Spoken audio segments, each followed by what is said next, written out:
The year was 48 BC, and the last pharaoh of Egypt stood alone in a palace that no longer belonged to her.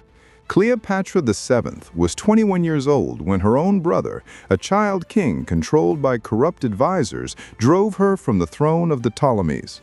She had been born into royalty, raised to rule the wealthiest kingdom in the Mediterranean, educated in 7 languages, trained in philosophy and statecraft.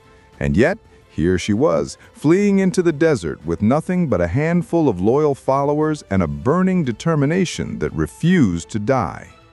But this wasn't just political intrigue. This was survival against an empire that had already decided Egypt's fate.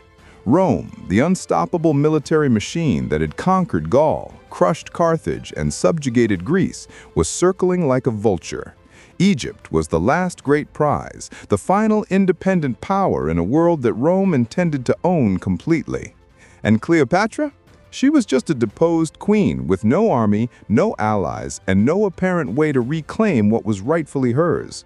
The advisors who now controlled her brother Ptolemy XIII had made their calculation: ally with Rome, eliminate Cleopatra, and preserve their own power. She was expendable. She was finished. The exile of Cleopatra meant more than the fall of one ruler. It signaled the beginning of Egypt's end as a sovereign nation. For 3,000 years, Egypt had been the jewel of civilization, the land of pyramids and pharaohs, the breadbasket of the ancient world. Its wealth was legendary: grain that fed empires, gold that filled treasuries, knowledge preserved in the library of Alexandria.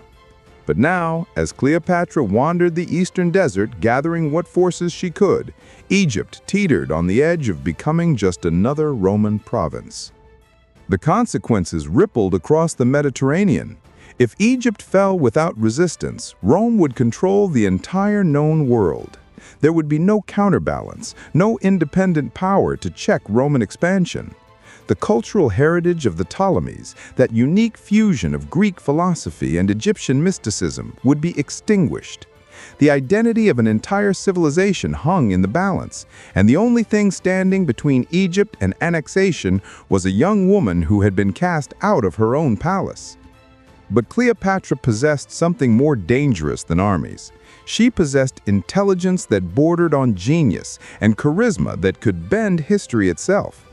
When Julius Caesar, the most powerful man in Rome, arrived in Alexandria pursuing his rival Pompey, Cleopatra saw not an enemy, but an opportunity. What she did next became legend. She couldn't simply request an audience. Her brother's forces controlled the palace and would kill her on sight. So Cleopatra did something that changed everything. She had herself smuggled into Caesar's quarters, rolled up inside a carpet. When that carpet was unrolled before the Roman general, there stood not a desperate exile, but a pharaoh, confident, brilliant, and utterly unafraid.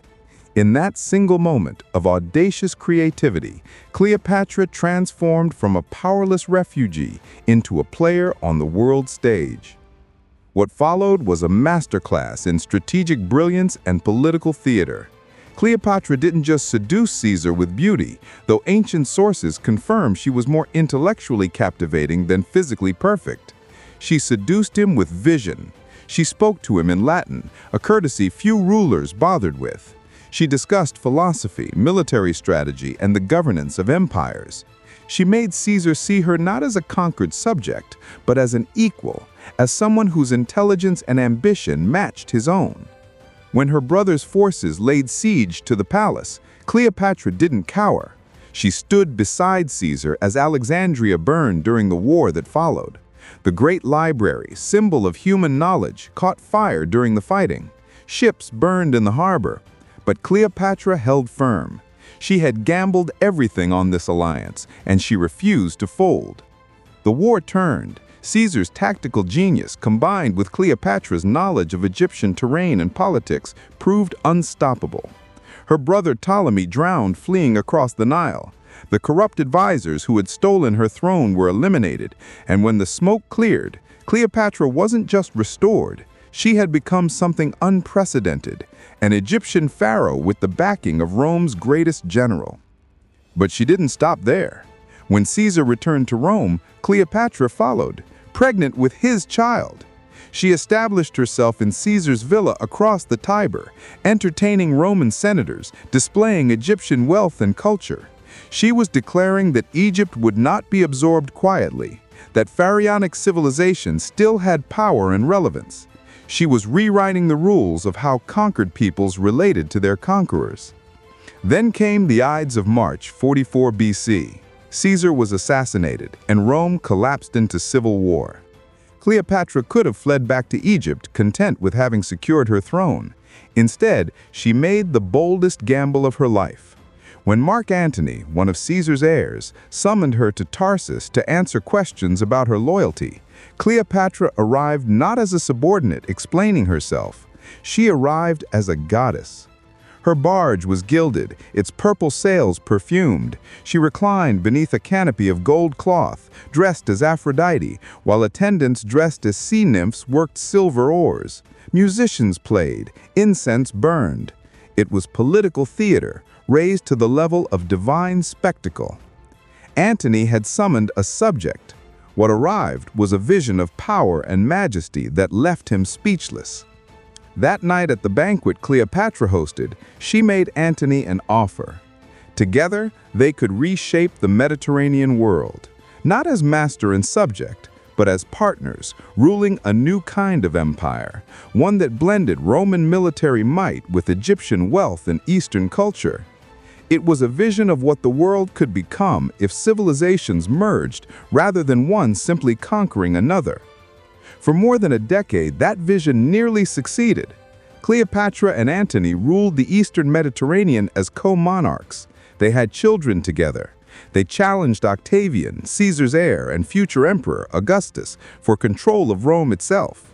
At the Battle of Actium in 31 BC, the fate of the ancient world hung in the balance. They lost. Antony fell on his sword. Cleopatra chose death by asp rather than parade through Rome in chains as a conquered trophy. Egypt became a Roman province. But here's what Rome's victory couldn't erase. Cleopatra had shown that intelligence and strategic thinking could challenge even the mightiest military power. She had proven that a woman could rule with the same skill, cunning, and authority as any man. She had demonstrated that cultural power, art, philosophy, spectacle, and vision could be as potent as legions. Her legacy transcended her defeat. The image of Cleopatra, the queen who defied Rome, who commanded armies, who negotiated with emperors as an equal, became immortal. 2,000 years later, we still tell her story. We still marvel at her intelligence, her courage, her refusal to accept the limitations others tried to impose on her. The lesson isn't about winning every battle. It's about refusing to accept that the game is over just because someone more powerful says it is. Cleopatra was exiled, outnumbered, and facing the greatest empire in human history. Logic said she should surrender. Pragmatism said she should accept whatever scraps of dignity Rome might allow her. Instead, she rolled herself up in a carpet, walked into the enemy's headquarters, and changed the course of history. So what do you think?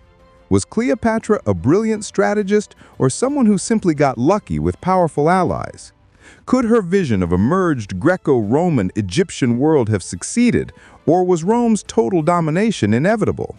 And what does her story teach us about challenging power, about refusing to accept defeat, about using intelligence and creativity when you don't have superior force? Drop your thoughts in the comments. And if this story of defiance, brilliance, and the woman who nearly changed the world resonated with you, hit that like button. Subscribe for more tales of ancient leaders who refused to bow, who challenged empires, and who proved that history isn't written only by those with the biggest armies. Sometimes it's written by those with the sharpest minds and the most indomitable spirits.